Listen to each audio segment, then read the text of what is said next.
আজকে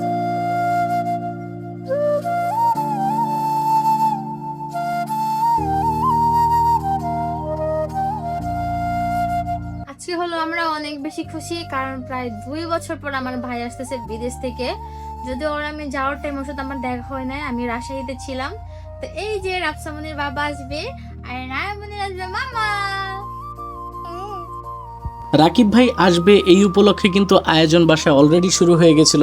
আব্বা বিশাল বড় একটা কাঁঠাল নিয়ে আসছিল, এই বছরের সবচেয়ে বড় কাঁঠাল মনে হয় এটাই ছিল।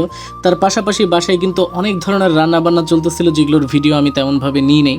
আমার আর আনিকাপুর দায়িত্ব ছিল এয়ারপোর্ট থেকে রাকিব ভাইকে রিসিভ করা। রাত 10টা বাজে আমাদের বাসা থেকে বের হওয়ার কথা ছিল। আমরা একটু বুদ্ধি করে ভাবলাম যে আধা ঘন্টা আগেই বের হই গাড়ি নিয়ে, কিন্তু আধা ঘন্টা আগে বের হয়ে কোনো লাভ হয় নাই। আধা ঘন্টা আগে বের হওয়ার সত্ত্বেও আমরা আসলে জ্যাম থেকে বাঁচার জন্য ভিতরের রাস্তা দিয়ে যাইতে নিছি, বাট আমরা যাইতে যেতে অনেকটাই লেট হয়ে গেছে। আমরা যখন এয়ারপোর্টে পৌঁছাই সেই টাইমে রাকিব ভাই অলরেডি 10 মিনিট যাবত এসে দাঁড়ায় রয়েছে।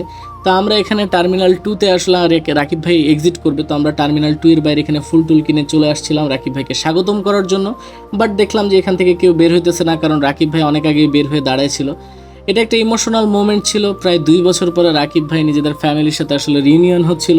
তার পাশাপাশি এই ছোট্ট রাস্তা কিন্তু কোলে ছিল যখন রাকিব ভাই প্রবাসে যায়, বিদেশে যায় লাস্ট টাইম। তো প্রায় 2 বছর পার হয়ে গেছে, 2 বছর পর ফ্যামিলি মেম্বারকে আসলে মোবাইল থেকে বাদ দিয়ে একদম সরাসরি দেখা, এই অনুভূতিটা আসলে বলে বোঝানো যাবে না। তো যাই হোক, আমরা এখান থেকে আসলে সরাসরি আবার বাসার উদ্দেশ্যে চলে যাই। আর বাসার উদ্দেশ্যে যাইতে যে কী পরিমাণের প্যারা ফেস করছি এটা জাস্ট ভিডিও করি নেই, বাট ভিডিও যদি করতাম তাহলে বুঝতে পারতেন। 1 ঘন্টার রাস্তা আমরা মোটামুটি প্রায় 3 ঘন্টা ধরে আসছি। জ্যামের ভিতরে একেবারে বসেছিলাম রাত করে, একদম অস্থির লাগতেছিল।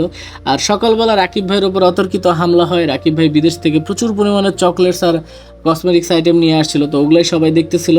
বাঙালিদের কিন্তু একটা ঐতিহ্য হয়ে গেছে যে বিদেশ থেকে আসলে সাবান শ্যাম্পু অবশ্যই বেঁধে নিয়ে আসতে হবে। রাকিব ভাইও কিন্তু সেই ঐতিহ্যটা পালন করেছে। এখানে সাবান শ্যাম্পু সব কিছু রাকিব ভাই আসলে নিয়ে আসছে। আপনারা দেখলেই বুঝতে পারবেন লাগেজ, এটা হলো 1 নম্বর লাগেজ।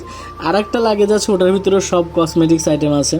এখানে কসমেটিক্স আইটেম, তারপরে বাবুর জন্য খেলনাপাতি, অনেক কিছু নিয়ে আসছিল রাকিব ভাই। আসলে ফ্যামিলির সবার জন্য স্পেসিফিক অনেক কিছু নিয়ে আসার চেষ্টা করছে, আসলে সবাইকে খুশি করার চেষ্টা করছে বলতে গেলে।